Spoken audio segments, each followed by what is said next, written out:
This is an island surrounded by water, big water, ocean water. Trust me, I'm like a smart person. I'm very consistent. I'm a very stable genius. I had the best words. Tolerated. I know words. Mike Pounds. I hope they now go and take a look at the oranges of the investigation. But there's no better word than stupid. Anonymous, really anonymous. I'm very highly educated. One of the wettest we've ever seen from the standpoint of water. I had the best words. God bless the United States.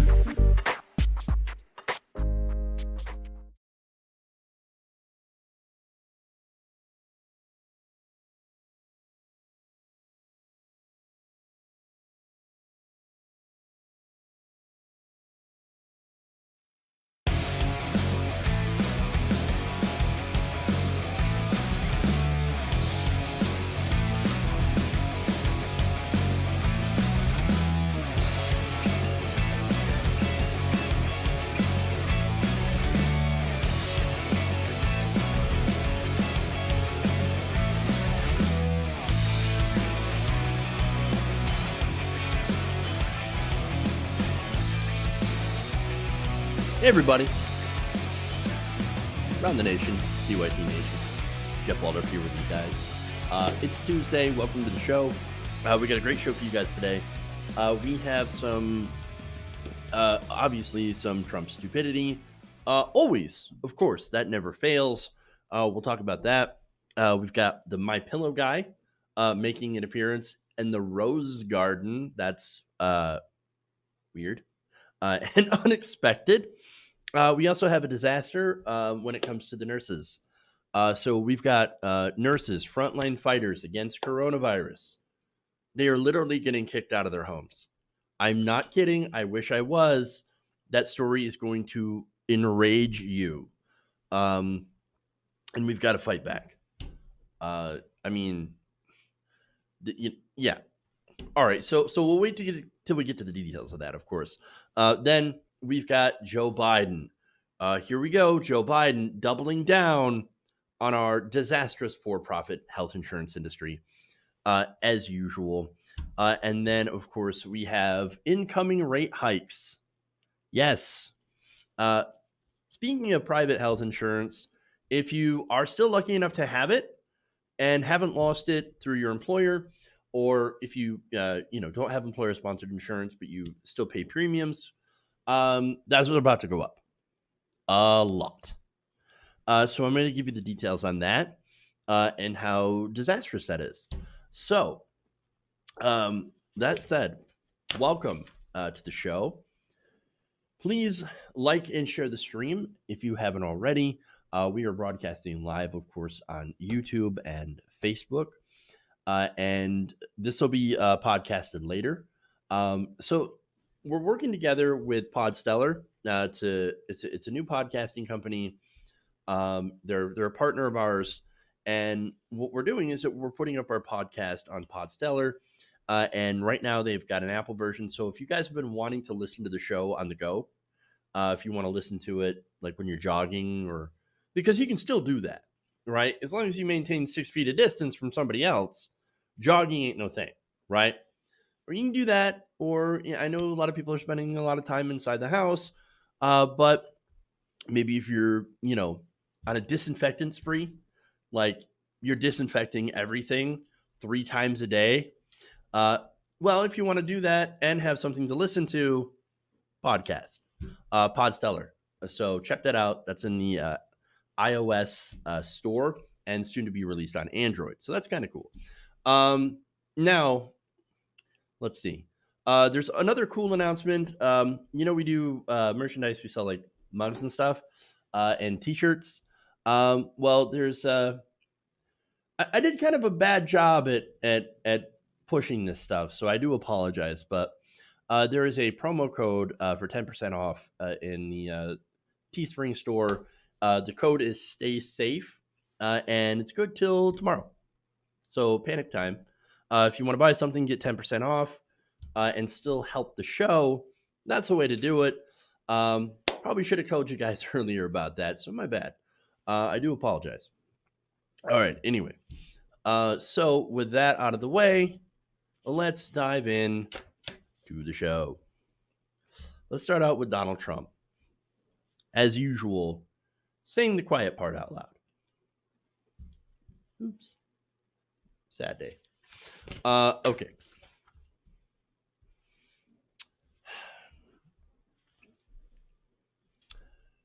President Donald Trump is apparently good at saying the quiet parts out loud. In fact, here he is on Fox News admitting that Republicans would never win elections if voting were easier. Take a look. An email from Kevin for you, Mr. President. If there is another relief bill, how can we stop lawmakers from dipping into it again for special interest projects? Man, we were just talking about this. Do you want to expand? Can we stop the next one? It's just the common facts. I mean, they have a majority in the House, and therefore you need their vote, and they want to get certain things. I will tell you this. If you look at before and after, the things they had in there were crazy. They had things, levels of voting that if you ever agreed to it, you'd never have a Republican elected in this country again. They had things in there about, election days and what you do and all sorts of clawbacks. And they had things that were just totally crazy.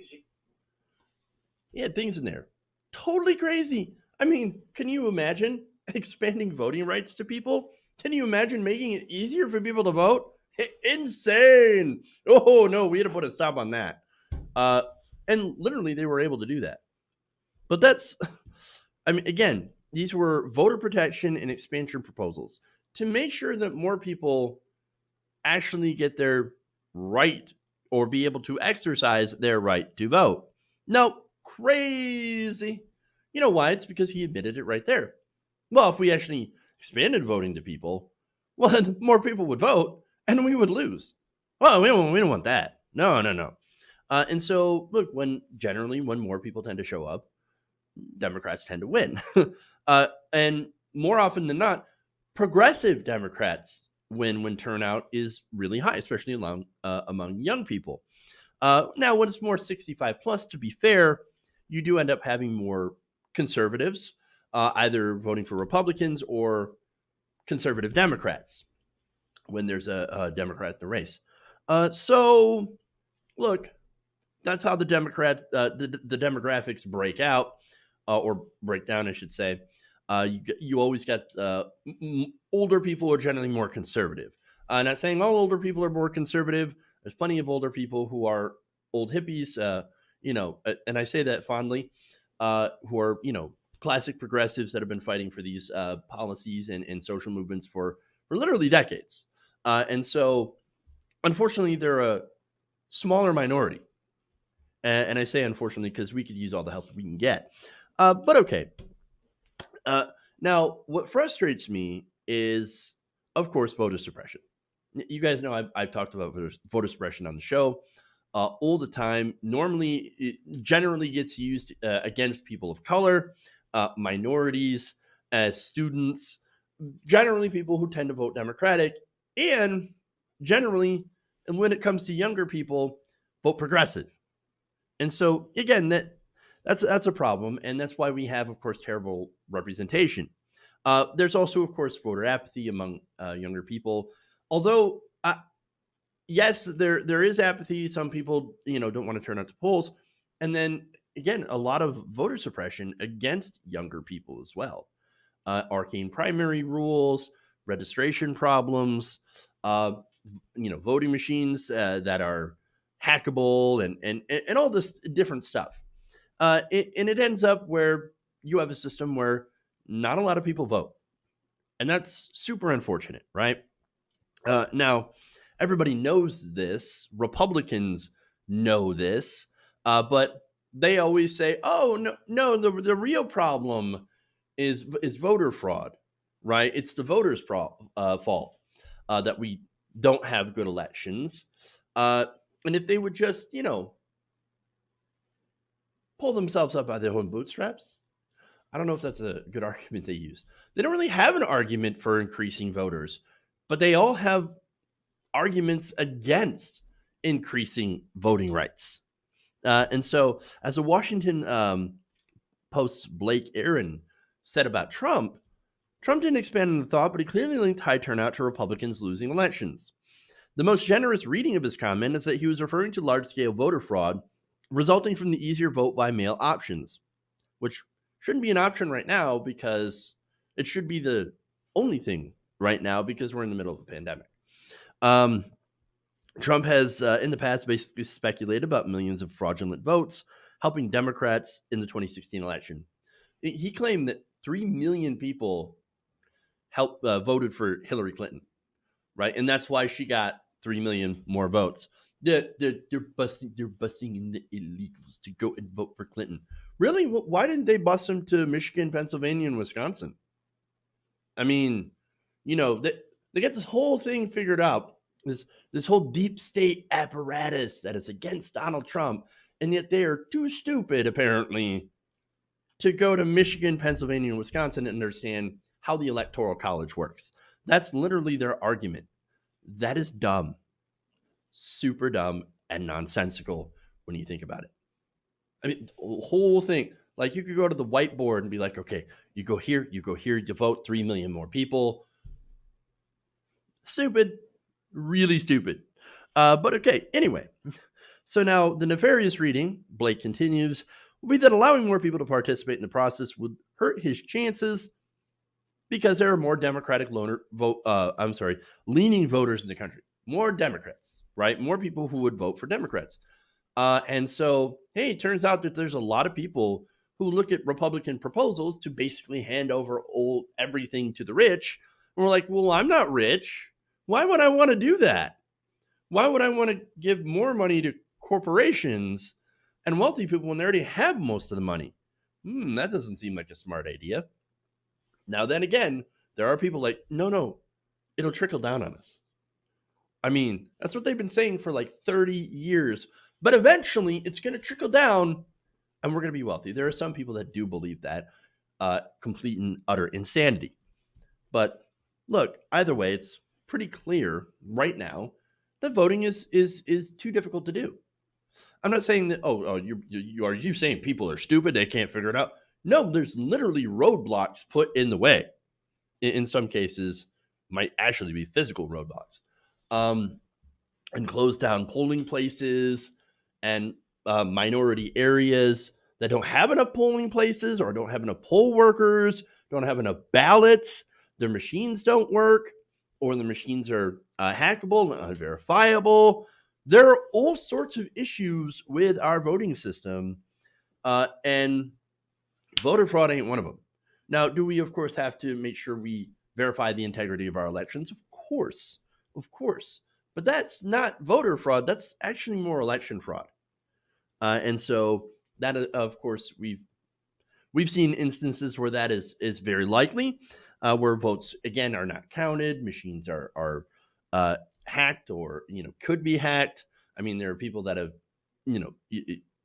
college students, I think maybe even a high school student that took like 4 minutes to hack into a voter machine.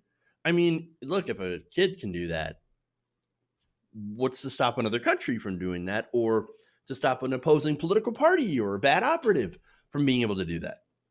Nothing really. And so there's some big issues with this. Big issues with voter suppression and, of course, election fraud. Real issues, right? And those issues, though, they're beneficial to one group. I would say more the establishment, but generally more establishment Republicans. They tend to benefit from this more, even though you do have benefits to, for example, incumbent Democrats. And Trump knows this, right? He knows that if only his base of mainly older conservative white people are able to show up and vote, he wins. He's not a smart guy, but he can figure that one out, right?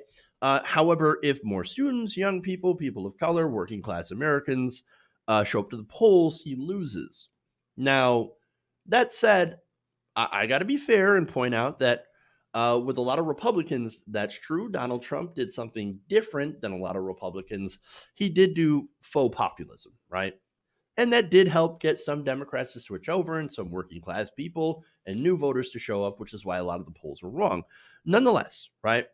And by the way, you also got a lot of independent support too. Hey, you know who would do the opposite? Or who would get those same people to come back over to the Democrats? A left-wing populist, somebody like Bernie Sanders. Bernie Sanders could grab independents and Trump supporters and obviously liberal Democrats, and he would still win. Whereas Biden, we don't know. We don't know if he would win. I know there are polls that showing him double digits ahead of Trump, right? 10 points, right? That's good, but some of those polls, again, remind me of 2016. And then we also have an issue where the dynamic has changed. Trump has bungled the response to CS19 or CV19, but his approval rating still went up for some reason, and I don't understand why. That, of course, could change. Biden, look, basically, it's not guaranteed. There's no guarantees, and 2016 should teach us about that, right? And even in this 2020 election, where look, even us Bernie Sanders supporters, we got a little too cocky, we got a little too confident, and then we got our asses handed to us. And so I'm not saying Bernie Sanders is done. He's still in the race. He has a very, very difficult hill to climb, but he could still pull it out because everything has changed. Just like 2016 threw out the rule book, now we have a pandemic, literally. And so here we go. The rule book gets chucked out again. And so we don't know what's going to happen, right? We don't know what's going to happen, but we do know Joe Biden, at least in my opinion, has not been showing the kind of leadership that we need, whereas Bernie Sanders has. He's been very prominent. He's been helping to raise money for the charities and holding roundtable discussions with lawmakers and professionals and doctors, all that stuff, right? And so, I mean, I know I got off on a little bit of a tangent here, but let's get back to voting, right? So now Democrats, as Trump mentioned, tried to get some voter protection to the stimulus package. And it was a no-go. It was a compromise bill. Compromise where the majority of the help, trillions of dollars, end up going to the richest corporations in the country, right? And bailing out the banks, bailing out big companies, mainly big business, airlines, etc., right? Where a tiny fraction of it went to helping regular people in the form of, yes, extended unemployment benefits, which is good, right? And a one-time $1,200 check. Wow. No protections on voting or anything like that. And so, look, the Democrats, of course, get shafted on that bill. That compromise bill, and unfortunately that sucks. So now leaving that stuff out obviously has gotten a lot of criticism from progressives. Michael Waldman, president of the Brennan Center for Justice at NYU Law, called the shortcomings a major failure of the legislation. Quote, the $2 trillion stimulus bill will help soften its effect on the American people. However, Congress failed to include sufficient urgently needed funds in the stimulus to help states run elections in a time of pandemic. This could wreak havoc in November. States simply will not have the resources so people can vote safely. Congress must do better when it composes the next stimulus package. Now, here's the thing. Democrats are talking about a fourth round of stimulus with some of the stuff in. But now the Republicans already got all these breaks for giant corporations. They're like, oh, stimulus? No, we're done with stimulus. We did everything that we needed to do. Time to adjourn. And now Congress is literally out of session until April 20th. 420. Oh, I just realized when that was.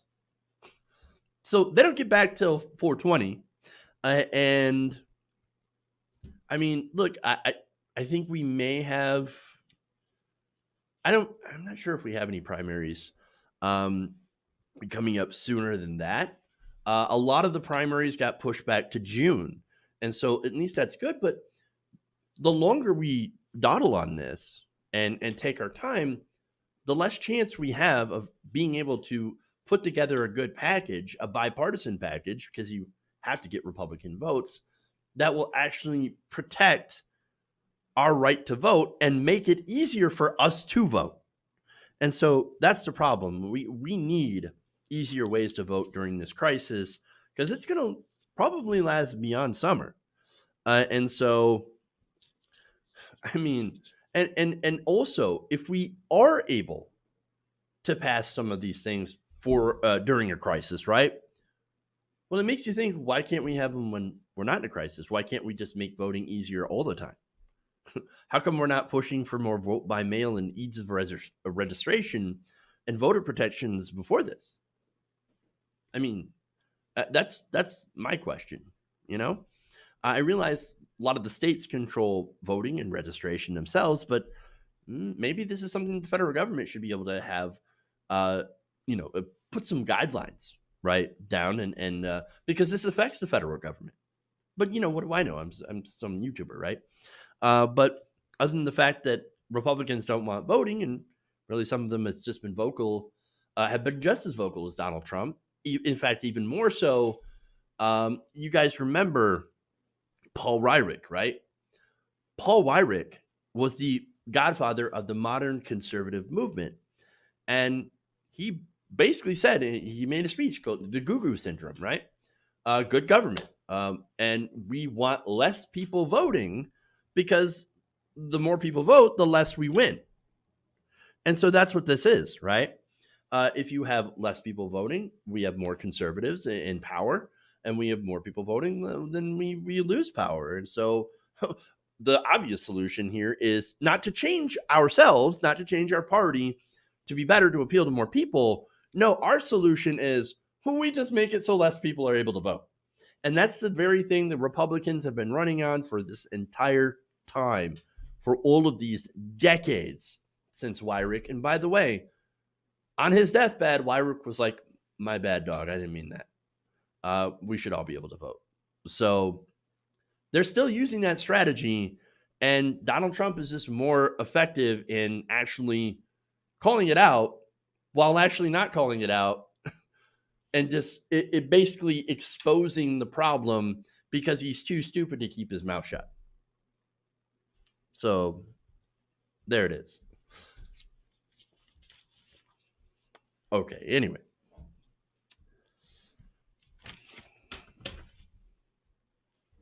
That went a little bit longer than I expected. Moving on. All right, 10 points to anybody who knows the band that did this song title, Like a Cloud. Oh, I'm sorry. That's I'm a Cloud.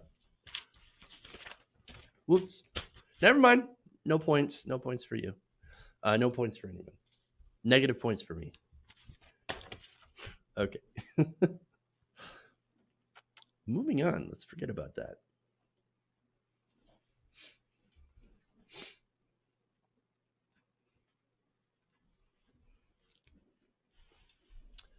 We've gotten used to Donald Trump's daily press briefings being full of insane lies and misstatements, utter BS. But Monday's press conference in the Rose Garden got a little bit more nutty because Donald Trump decided to bring friends. Thank you, Mr. President, for your call to action, which has empowered companies like MyPillow to help our nation win this invisible war. Now I wrote something off the cuff, if I can read this. Okay. God gave us grace on November 8, 2016, to change the course we were on. God had been taken out of our schools and lives. A nation had turned its back on God.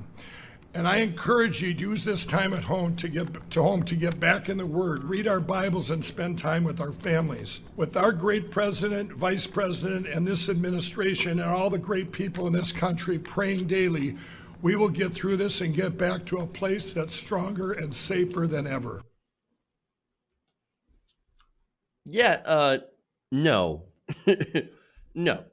How we get through this is to not spend time with family. I know that seems terrible and counterintuitive, but stick with me here, right? So if you have extended family, you want to go visit grandma, that's not a good idea, right? Stay home, social distancing, right? So you should not be heading to grandma or grandpa's house or anywhere else unless it's absolutely essential. That's how we get through this, right? To be fair, of course, you can spend time with your family over video chat and things like that, voice and all that. But and so let's be fair about that, right? So now, I don't have an issue with people praying. I'm not a religious person. I'm an atheist. You guys know this. And so if you want to do that, you want to, you know, if you find comfort in the book, all that stuff, okay, that's fine. You do you guys, right? That's what freedom of religion is literally about. As long as that's not, or as long as that's the only thing that you do, right? Don't go to church. Don't leave the house. Wash your hands, cough to your elbow. Do all of that. Read your Bible if that's what you want, right? All that's fine, right? But, and here's the but, and it's a big one. What's my pillow guy doing here? Why is he in the rose garden talking about God? What are you talking about?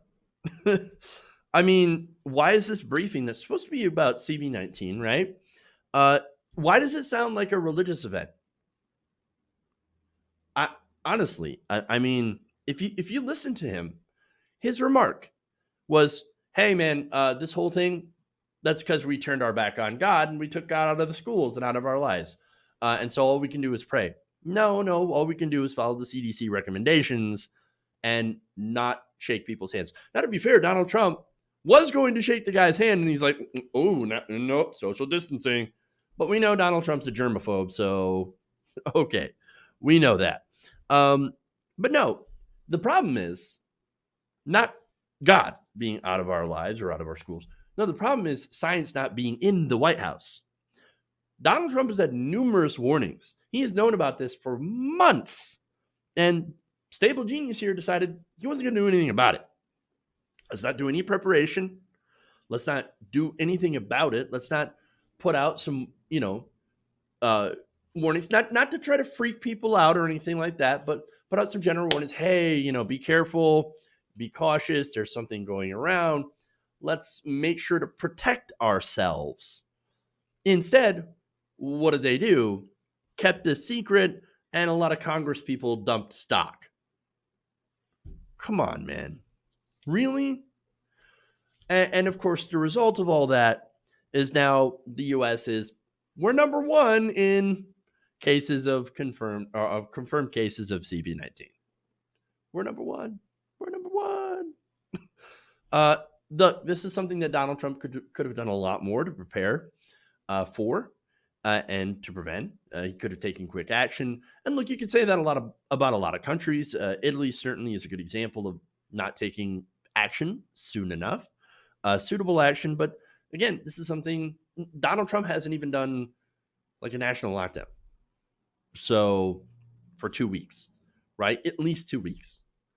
Come on, we got to do something, right? Instead, what did Donald Trump do? He called this all fake news. He said it was a Democrat hoax to hurt his election chances. And lo and behold, hey, turns out this whole thing is real. An irony of ironies, and actually may end up hurting his reelection because he failed to do anything. But hey, guys, don't worry about it. You know what? We got my pillow guy and God. My pillow guy, by the way, literally, and I believe I covered this story back in 2016, was hit with a lawsuit or a federal action for misleading advertisements.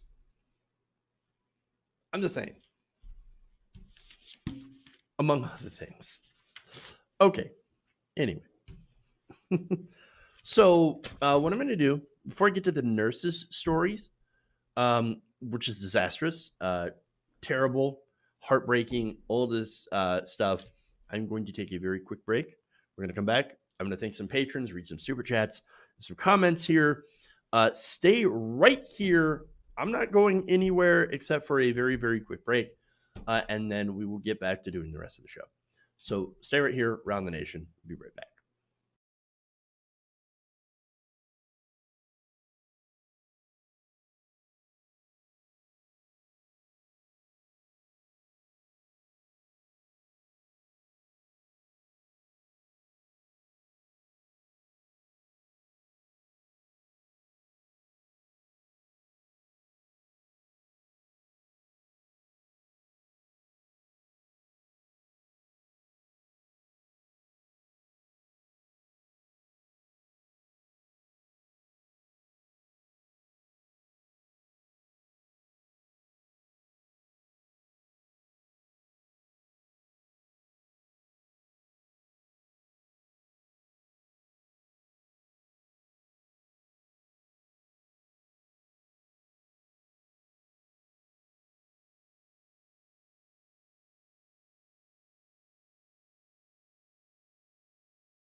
Mike Pence.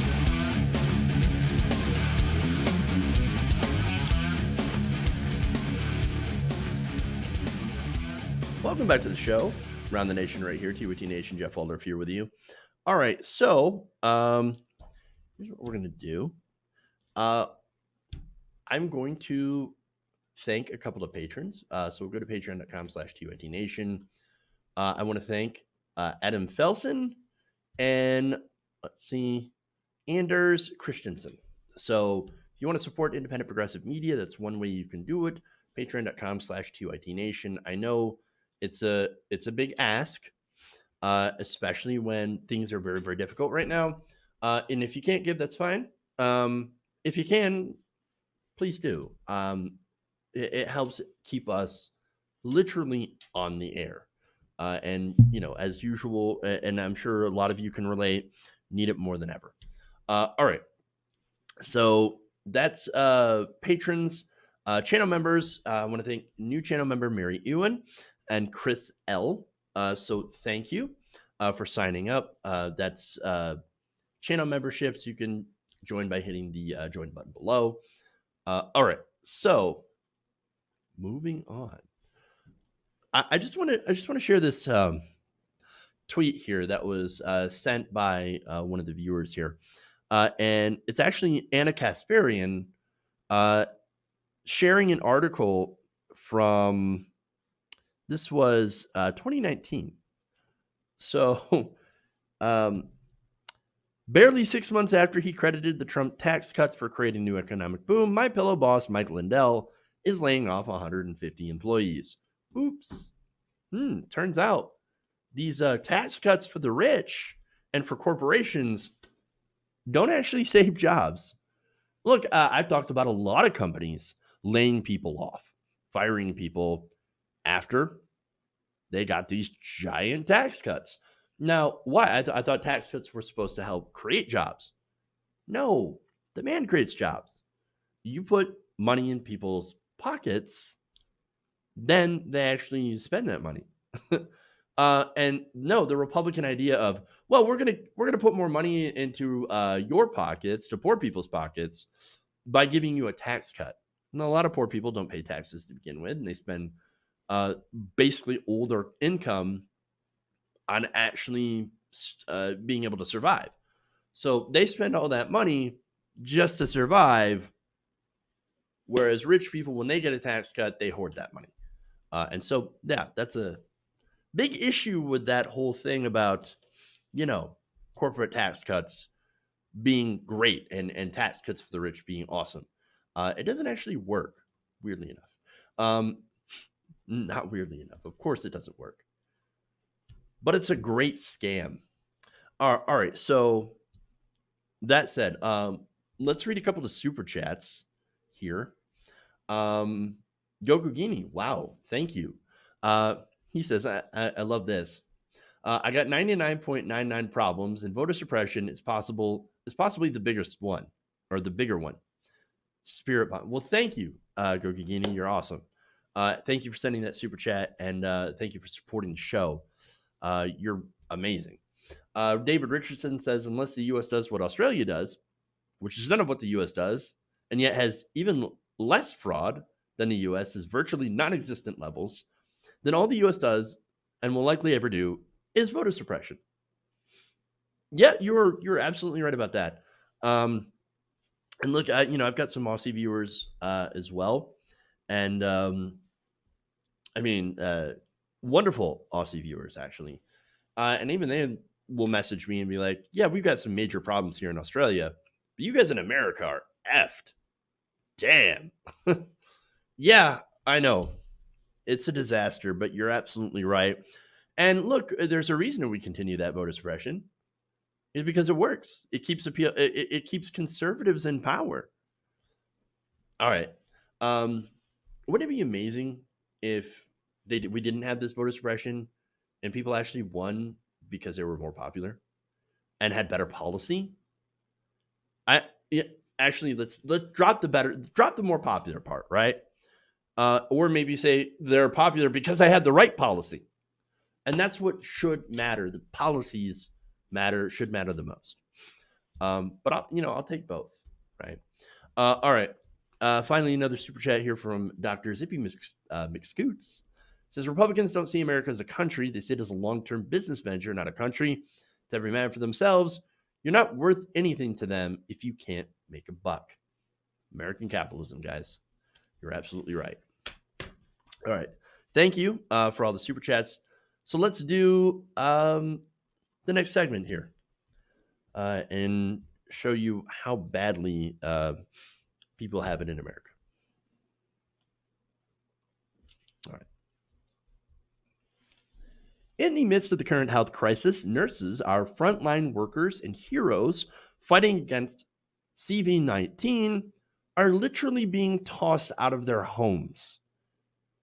So now, with the infection rate rising in the country, healthcare workers are being pushed to their limits. You got long hours, you have limited protective gear, you've got stress being at an all-time high. Losing your home should not be one of your concerns. Unfortunately, it seems to be. Now, the Daily Beast had an excellent article here with just several heartbreaking accounts of nurses losing their places to live because of landlords, right? Landlords who are fearful of COVID-19. So now, first they talked to a woman with a pseudonym to protect her identity, and the reason, of course, they did that is because some of these people may still be in negotiations with their landlords to be able to keep their place. So let's talk about the first one. Anna Jones. So now she's an emergency room nurse in Vegas, who had come home and realized that she'd received an email from her landlord labeled "Quick Action Needed." That quick action needed was quick action to get out. Her landlord had informed her in the email that she would need to vacate the premises within 24 hours. The reason, of course, being COVID-19. The landlord said, "I don't want interaction or debate over this decision. I am sorry for the abrupt notice, but given the situation, it's the choice I'm making to protect myself." So that's the landlord. So now that nurse gets kicked out and only has a day to get her stuff. Now, look, anybody who's ever moved knows that's basically a Herculean, impossible task to move all of your stuff out in 24 hours and find a place to stay and find a place to live. I mean, that's insane. All your stuff got to go. Not only that, but you're also a nurse. You have a job. And this job is seeing you work incredibly long hours. So, of course, she was devastated. Here's a quote from her. I was just really heartbroken, and it felt like, how could somebody treat me like this? All because I'm a nurse. Again, she's a healthcare professional. And she's literally on the front lines. But of course, the fact that she's on the front lines is a reason where these landlords are like, "Oh, no, no, no, you got to go. I'm not going to expose myself to risk." And she's not the only one, of course. Katie Carter is a travel nurse in Missouri. She told the Daily Beast that multiple Airbnb hosts had canceled her reservations after learning what she does, that she's a nurse. Now, that's amazing because right now Airbnb is taking a hit.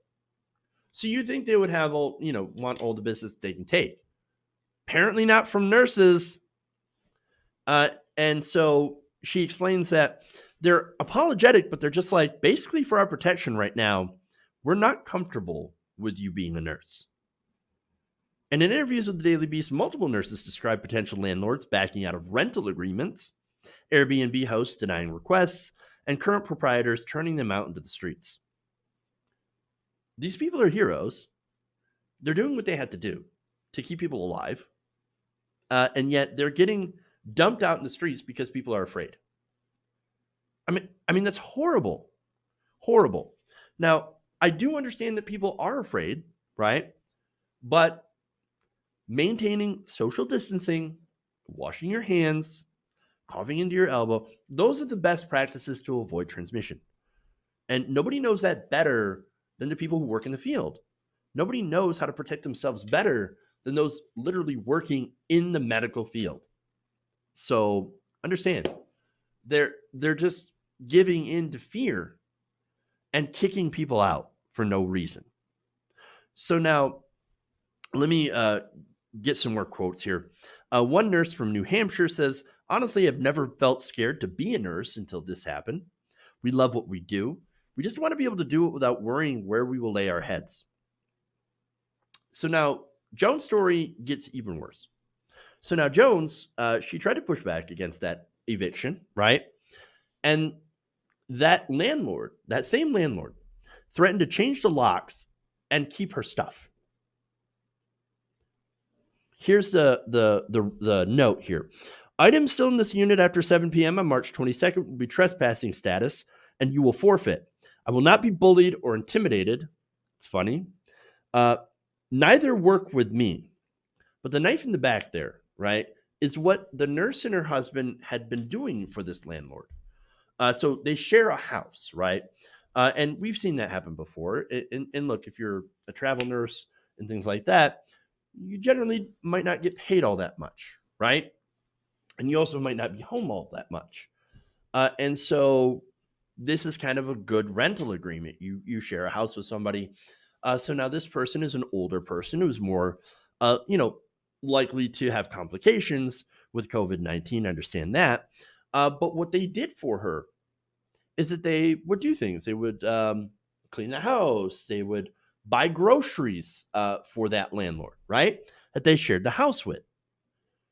And then that kindness is repaid by a knife in the back.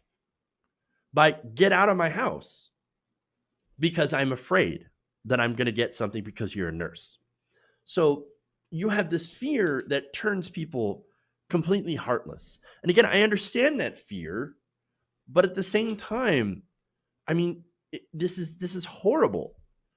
And so now there are 3 other travel nurses that talked to the Daily Beast as well, say they have also been threatened with eviction because of their occupation.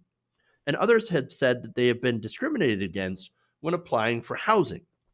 One nurse in San Diego said she was away last weekend when her landlord texted ordering her to move out immediately.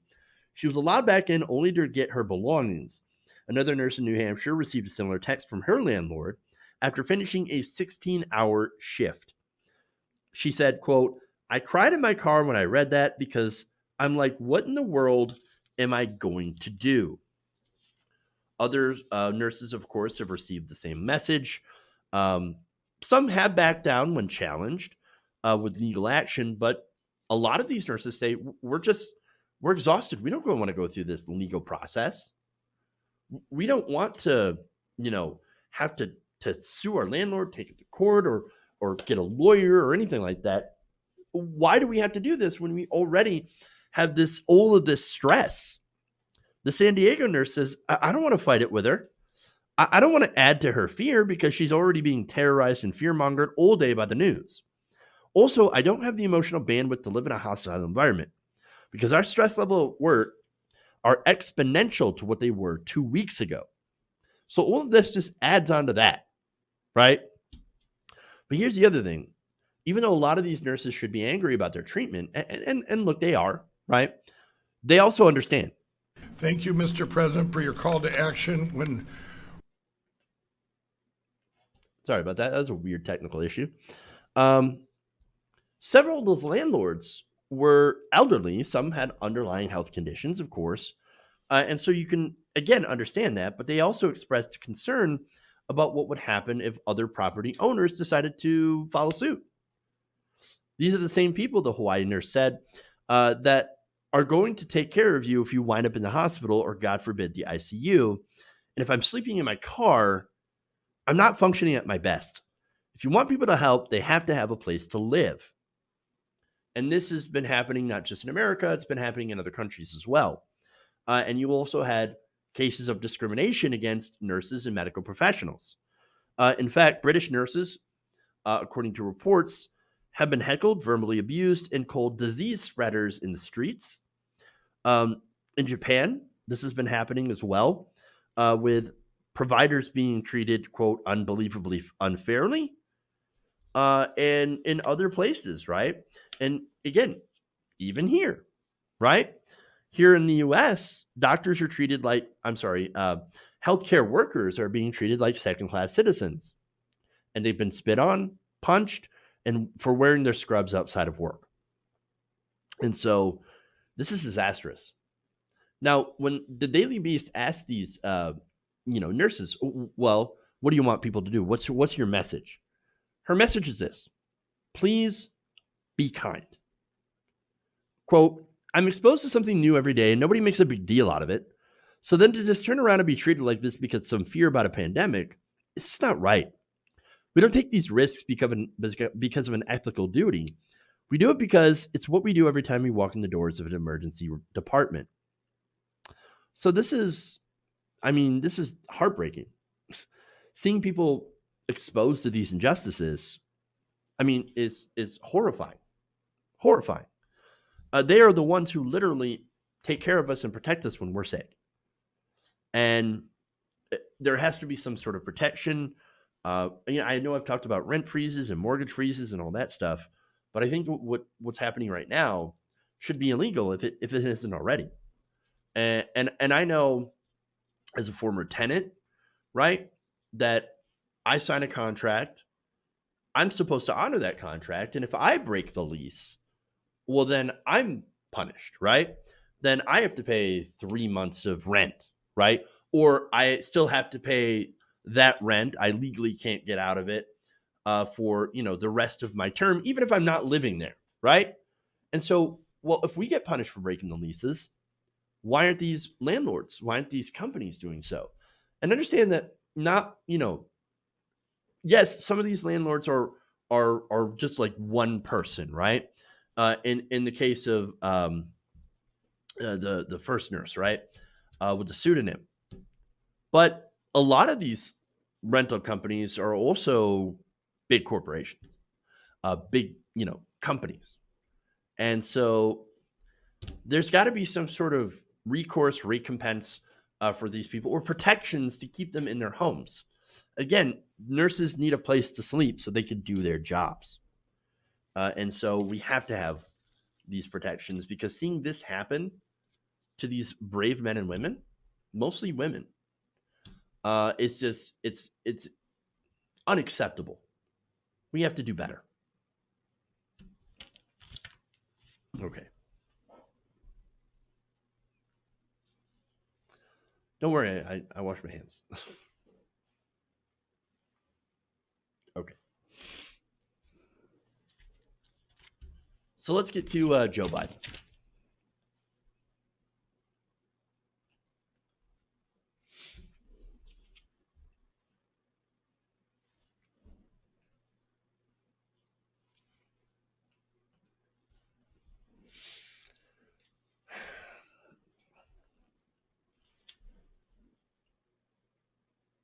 Former Vice President Joe Biden is currently the Democratic frontrunner. I know everybody's been pretty distracted as of late, but we do have a primary election going on. I know it seems like forever ago, and we're all kind of distracted, but understand that is still going on. Now, both candidates, since it's definitely an important issue and it was before, both have a plan for healthcare, right? Now, it's important to note that only one of them has a plan for universal healthcare, and the other one is Joe Biden. And on Monday, he told an MSNBC host that we don't need universal healthcare, and that, in fact, Medicare for all wouldn't help any of our situations. Take a look. Because as you've been seeing, our healthcare system seems to be crumbling underneath this crisis. There is not enough. There's not enough support for the healthcare system. There's not enough support for the American people inside of the healthcare system. Are you now reconsidering your position when it comes to single-payer healthcare? Single payer will not solve that at all. The thing that is needed is, for example, we have a whole number of hospitals that are being so stretched, including rural hospitals, they're going to need more financing. That doesn't come from a single payer system. That comes from the federal government stepping up and dealing with the concerns that they have, the reimbursement that they're going to get, how they're going to be able to move forward, and how they're going to be able to provide all the needed help that are needed in their community. So Joe Biden says, well, I mean, government-sponsored insurance isn't going to help the rural hospitals, but government stepping up and paying the hospitals is going to help the hospitals. So literally, you're proposing still a government intervention in the healthcare system and government funding. It seems a little strange, considering your position, but all right. So now he does bring up an important issue of hospitals, rural hospitals that are underfunded, right? So now there's a study out there that says if we have single payer and we get to Medicare rates for reimbursement, for example, and don't change anything else, then these hospitals will see a hit. These hospitals will close, right? That analysis, however, is a little suspect because it was commissioned by the Partnership for America's Healthcare Future. That is a coalition of hospitals, insurers, and pharmaceutical companies that are fighting the public option and against single payer. So they're fighting against both. They don't want any change.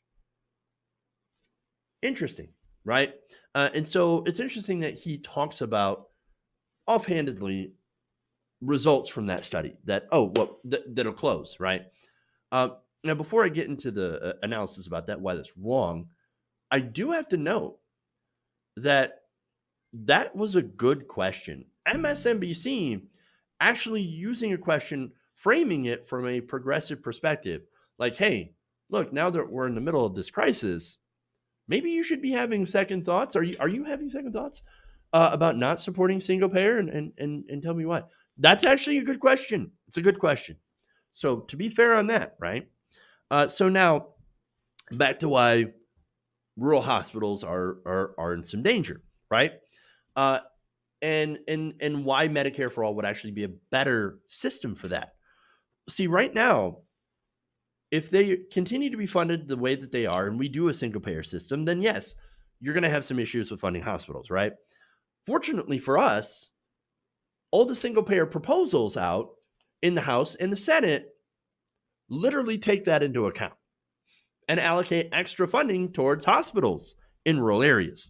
The Jayapal bill, for example, which is basically just like Bernie's proposal in the Senate, would abandon per-patient payments, which is what we use right now, and instead fund hospitals through what is called a global budget.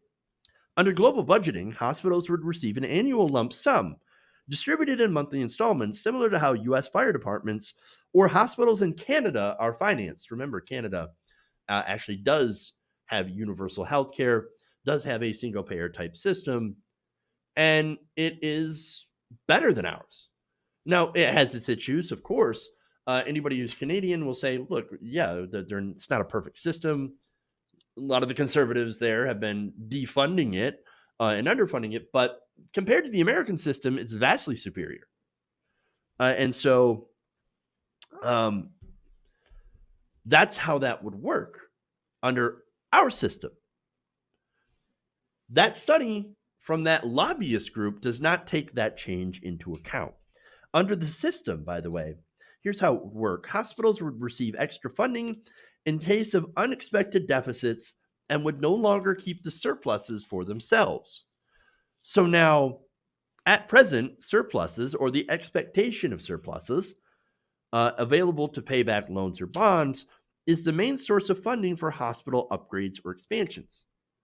That leads hospitals to incentivize to be incentivized to invest their surpluses in capital projects that will maximize future profits and surpluses. So instead of doing general care, they're like, let's build a specific wing for stuff that's elective, for example, or stuff that, costs a lot, these surgeries that cost money, so that we can expect to make more profit so that we can do more expansions, right? And so that's the current system. That's how that it's set up right now. That also increases the cost of healthcare everywhere else. And so that's just an example of some of the waste that's in our system right now. It doesn't need to be there. If you get rid of that waste by changing the funding model and then taking the surpluses from hospitals in major cities and transferring that to rural hospitals to cover their costs, then you will keep those hospitals open. And that is what single payer bill, both bills, aim to do. So what Biden is doing is look, there's two possibilities, right? Either Biden is lying, right? Or he doesn't know. And look, there's a good chance that he doesn't know, because Joe Biden is not exactly very well put together at this point in time. So he might not know, and he might also not care. Both, right? But the fact that the former vice president is rejecting Medicare for all in the midst of a global pandemic, that's insane. Absolutely insane. And that fact was not lost on observers. In fact, Dig Left researcher Andrew Perez says the primary voice in speaking out against single payer right now in the middle of an epidemic is Joe Biden. Look, we can expect it from Republicans, right? We can expect that from Donald Trump. Donald Trump, to be fair, doesn't have an ideology. His only ideology is me, how's it going to affect me? How's it going to help me? So if Donald Trump saw that it was in his own best financial and personal and political aspirations to support a Medicare for all system, I think he would do that. After all, there's a video of him prior to 2016 talking about how great Australia's healthcare system is, which is a single payer, and how terrible America's is. I mean, there's that, right? But Joe Biden, he's like, no. And by the way, he also said, and this is infuriating, that if somehow Medicare for all got through the Republican Congress, right, in some form or another, right, and obviously it wouldn't be the full Bernie Sanders version. There'd probably be some things that are left out of it, things that that we couldn't do, or changes that be made. But generally, if something resembling Medicare for all, a single payer system, came out of Congress and landed on Joe Biden's desk, he said he would not sign it. Ridiculous. The Nation literary editor David Marcus said, quote, "This is losing politics. In almost every state that's held a primary so far, including those Biden has won, exit polls show a majority of Democrats prefer single payer." And of course, for good reason, right? Because right now we have stories of California teens, for example, who died after being turned away from a hospital from lack of insurance. I covered that story on the show. That is our system under private for-profit insurance. And so, and I know there's going to be some people that are like, well, look, I like single payer, but face the facts, Jack. Here's the deal. Single payer is never going to pass. And so we need to do public option because that's the only thing that's going to pass. That's a terrible Joe Biden impression. I don't know why I went in that direction, but look, you're saying that a single payer or that a public option is going to pass when literally Mitch McConnell is the grim reaper of legislation. No, the only way a public option passes or a single payer passes is if we get a majority of people that believe in that system in Congress. Now, to be fair, we are a long way away from that. But I don't know, if we had somebody on the ticket that energized voters into getting out and voting for progressives who actually do believe in this policy, would pass this policy, and pressure our politicians to pass this policy, well, then maybe we'd have a much better chance, defeating Mitch McConnell or defeating these other Republicans. And besides, Medicare for All is even somewhat popular among Republicans, more than the ACA is. And so let's be honest about that. But right now, Joe Biden is actually has less enthusiasm than Hillary Clinton does. In fact, he's got the lowest amount of enthusiasm of any Democratic candidate. So that's not going to translate well down ticket. Joe Biden is ahead of the ticket. How many people are really going to be encouraged and energized and excited to go and vote for him and to vote down ticket? Not a lot. Not a lot. And so that's the problem, right? And it's a lot of problem. But now the other thing, and there's a lot of things to touch on why Joe Biden is 100% wrong about going against single payer. And this is why the dynamic of the race has changed. This is why Bernie Sanders needs to stay in. It's because right now we are facing an unparalleled crisis, right?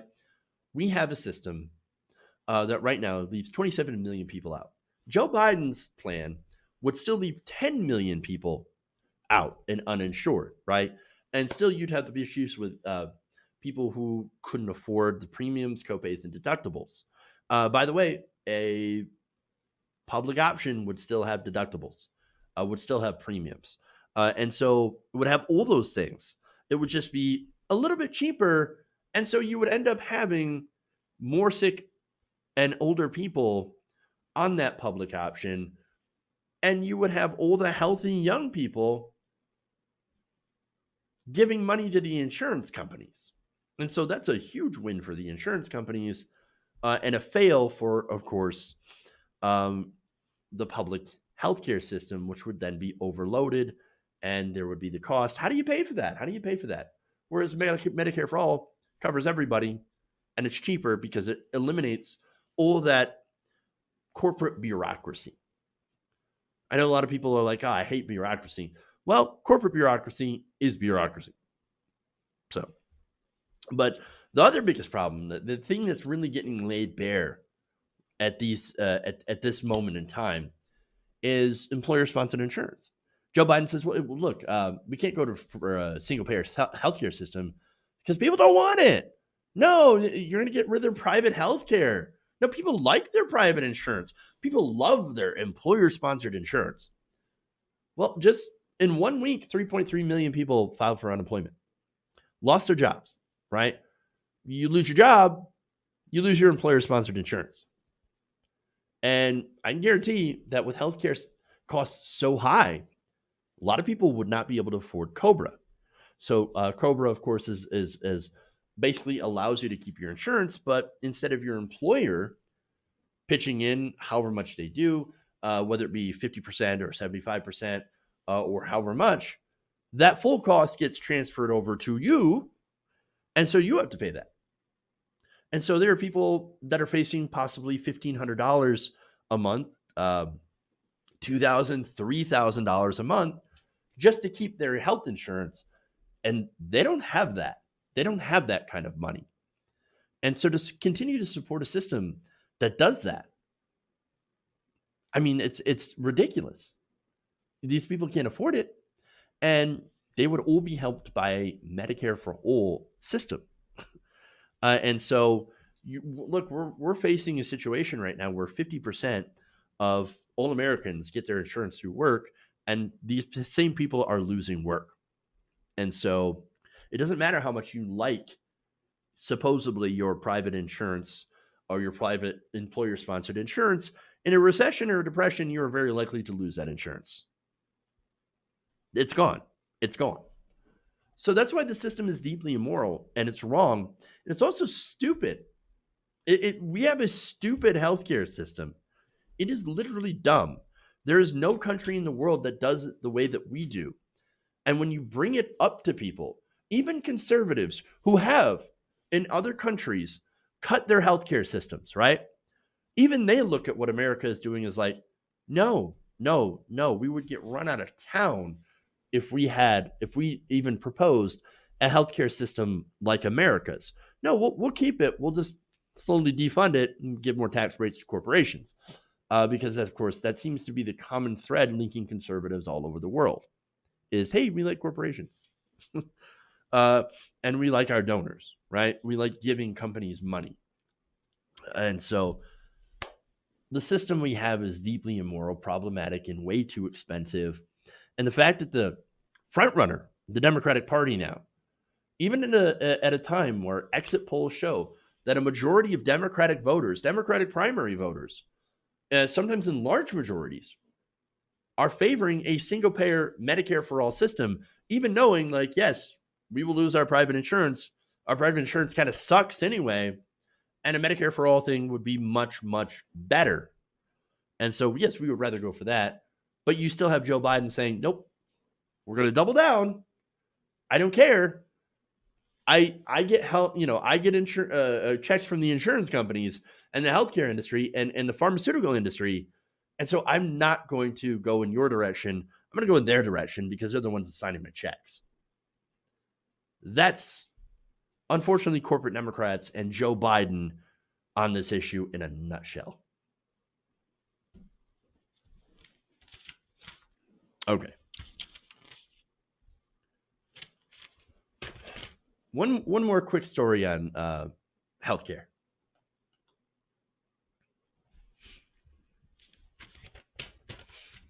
All right.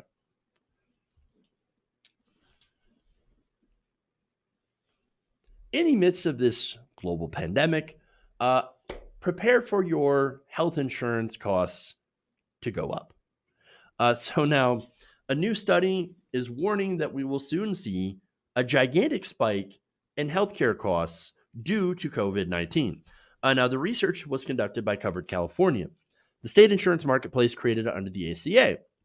And it says that if carriers must recoup 2020 costs, price for the same costs next year, and protect their solvency, 2021 premium increases to individuals and employers from COVID-19 alone could range from 4 to more than 40%.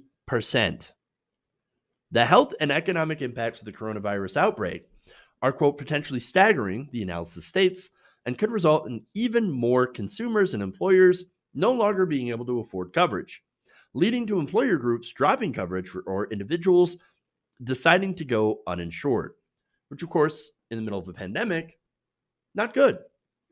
Very bad, terrible idea. It's almost as if this employer-sponsored health insurance thing was a bad idea, and this private insurance thing, an even worse idea. It's almost as if we could benefit from Medicare for all. Now, there's more. We know, of course, that more than 80 million people are either uninsured or underinsured, 27 million uninsured, and the rest have insurance, but they can't afford the deductibles. They can't afford their copays. And so they generally choose to go without checkups or needed health care unless it becomes a life or death situation. And in those situations, of course, are much more expensive than taking preventative measures. And so what they're doing is that because the system is, so broken and prohibitive, they're actually making it more expensive for regular people to go and get checkups and making the system more expensive for insurers. And so it's just a problem all around with private insurance. So now the impact, according to Peter Lee, executive director of Covered California, said the impact of COVID-19 will be significant. Absent federal action, consumers, employers, and our entire healthcare system may be facing unforeseen costs that exceed $250 billion. And of course, all of that cost goes to us. It goes to us. It's not just eaten by insurance companies. That is directly to consumers, right? In fact, he continues by saying consumers will feel these costs through higher out-of-pocket expenses and premiums, as well as the potential of employers dropping coverage and shifting more costs to employees. So these increased costs, finally, he added, could mean that many of the 170 million Americans in the commercial market may lose their coverage and go without needed care as we battle a global health crisis. These are not insurer costs. These costs directly borne by American citizens. And so this is the result of having a healthcare system that is literally based on profit of the insurance companies, right? We could have a system where we don't have premiums, copays, and deductibles. But, I mean, unfortunately, the guy who's pushing it yells too much and puts his finger in people's faces. I mean, as opposed to the other candidate allegedly putting his finger somewhere else. I'm not going to get into that. But, you know, I believe Tara. Look, anyway, it's a ridiculous. It's so ridiculous that in this moment, people are making the argument that this kind of system that we're currently in is great, and that we should, we should totally continue to keep this system that has been broken for a very, very long time. It was broken before. It is broken now. It is even more broken in the middle of a pandemic. We cannot stay the same. We have to continue. We have to push for Medicare for all. And the thing is, I know centrists will always say the same thing. It's not time. It's not time to push for bold progressive policy. No. We have to protect what we have, because the Republicans are coming for it. And while that's true, Republicans are always coming for it. That's not a good excuse to not push for better, right? And you can look at what's going on in other countries, right? Other countries' conservatives are just as conservative. Okay, maybe not quite as conservative. But they're just as interested in pleasing donors. They're just as interested in helping corporations, right? None of them would even dream of taking away their socialized healthcare. And you know why? It's because it works, and it's because it's popular. They would get mauled at the polls. So it's a lot like how Social Security and Medicare, I mean, even Republicans at this point, because it is so popular, Republicans have to come out and lie to you and say, don't worry, we're going to be the ones to protect Medicare and Social Security. Now, of course, they want to cut it behind the scenes. And Joseph Biden, who is the Democratic frontrunner right now, even he has argued in favor of cutting Medicare and Social Security, right? And there's videos of him on the floor arguing that point of, yes, we should absolutely do that, right? And so, I mean, these things are so popular that nobody wants to touch them out in the open. We need to make Medicare for all. First, we need to get Medicare for all. And then understand that we will not have this conversation about, oh, the Republicans are coming for it. The Republicans are coming for it. Once we have it, because it'll be so incredibly popular that they won't be able to touch it, at least not openly. But it's ridiculous that we have a system that we have now and don't actually have universal health care. And we all know the answer is because of private interests. These private corporations, they give money through lobbyists to these politicians who already have health care through, the government. And they deny us, the people, from allowing from basically getting the same benefit, and that should be unacceptable. It is unacceptable, and now is the time to take bold action, because if not now, when? I mean, pandemic literally happens once or twice a century. Now's the time to push for Medicare for all, because it's exactly what we need in this situation. Because if we can't get it now, when times are at their worst, when unemployment is spiking, when healthcare is a necessity, when people are starting to realize, oh man, it turns out they're right, we do need healthcare, national healthcare for everybody. If we can't get it now, we'll never be able to get it. And that's the unfortunate truth. Okay. That's it. That's all I got for you guys. Thank you. Couple of super chats here, real quick. Zarp asks, fellow Michigander, what are your thoughts on the governor's handling of the pandemic here? Do you think the stay-at-home order will be extended? I certainly hope so. Look, I was not a big supporter of Gretchen Whitmer. I voted for Abdul El Sayed. I would do so again, 100%. Guy's got a new book out, actually, Healing Politics. You want to check that out. But for Gretchen, I think she was a little slow to act, to be honest. It took Michigan getting a lot, especially in the Detroit area, getting a lot of infections for Whitmer to do the stay-at-home order. Now, look, she's obviously done a lot better than a lot of the other states that are Republican-controlled, but not a great job. I mean, still not the greatest job. Better than a lot, but a low bar. We've got a low bar here. And so I do hope that she does extend that stay-at-home order, not because I want to stay home, but because the sooner we get this over with, the sooner we can go back out on the other side. And we've got to do all we can to flatten that curve. And so I hope that she does this. And I think she will, because as much as we disagree with her, on progressive policy, she's not a dumb person. And so she's going to hopefully listen to the medical experts and do the right thing for the state. All right. One more thing. David Richardson says, something kind of funny. There's private insurance in New Zealand, but not only is it heavily regulated, but it cannot cover children.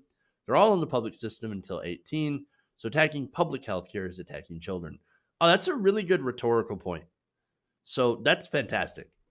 You're going to come after the children and take out public health care? I mean, the ads write themselves. So thank you for sharing that, David. And look, even in places where you have basically a single-payer healthcare system, it's not as if that private insurance can't exist. In fact, in places where, and this gets cited often, I think it was either Switzerland or Sweden, I believe it's Switzerland, the Swiss healthcare system is all private, but it's all mandated, right? So there's a public mandate or an individual mandate, which says that you have to sign up for insurance. But the difference is, in America, because we have similar thing, right, is that health insurance there is not for profit and is very heavily regulated. And so, I mean, even that system, but that system has its own problems as well. But saying that, saying that every other kind of system also does have its problems, but it seems like America has the most problems because our healthcare system is a mishmash of private, public, for-profit, etc., at the expense, of course, of the American people. And so, thank you for those super chats, by the way. Interesting insights and a lot of support. So thank you so much for sending that and viewing the show. So all right, we're gonna see you tomorrow on the show. Please like and share if you haven't already. Hit the bell in order to get notifications for more episodes that drop. Subscribe to the channel, obviously. YouTube.com/TYTNation, become a patron, patreon.com/TYTNation, or a channel member. All that wonderful stuff. Thank you guys. Love you. And remember, change begins with you. Good night, Nation. We'll see you guys tomorrow.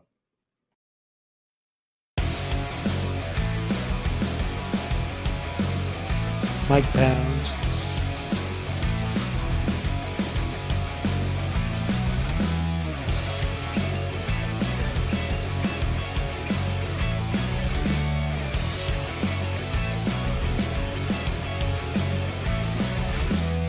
Wait. You're getting nervous, man. Oh, well, I'm sorry. Please clap.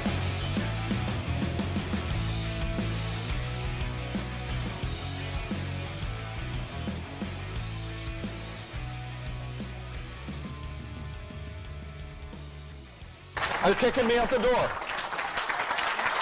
They're kicking me out the door.